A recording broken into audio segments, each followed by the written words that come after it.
Hi all, welcome back to my channel. వినాయకునికి ఇష్టమైన ప్రసాదం తయారు చేద్దాం.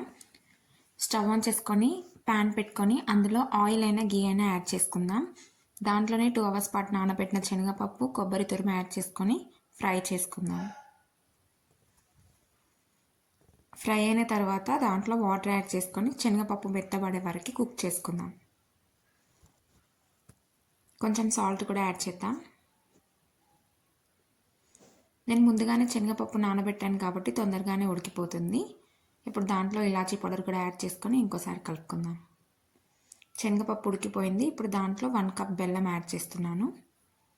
బెల్లం కరిగిన తర్వాత ఇప్పుడు అందులో 1 cup బియ్యం పిండి కూడా యాడ్ చేసుకొని మంట సిమ్లో పెట్టుకొని కలుపుకుందాం.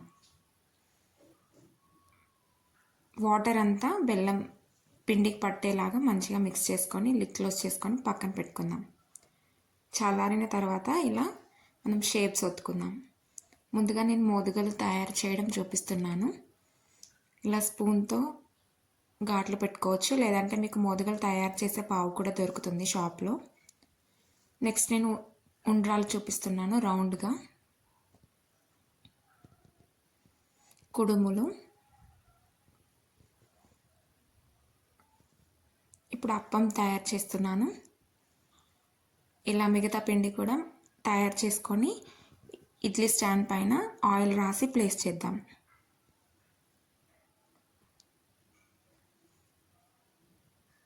ఇప్పుడు వాటిని వాటర్లో పెడదాం ఆవిరికి.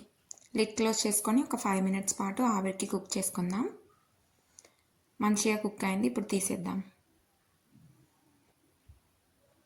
చూస్తున్నారు కదా, 4 types ఆఫ్ ప్రసాదాలు. మీకు టైం ఉండదు పండుగ రోజు, అలా అనుకున్నప్పుడు ఇలా ఒకేసారి మనం 4 రకాల ప్రసాదాలు తయారు చేసుకోవచ్చు.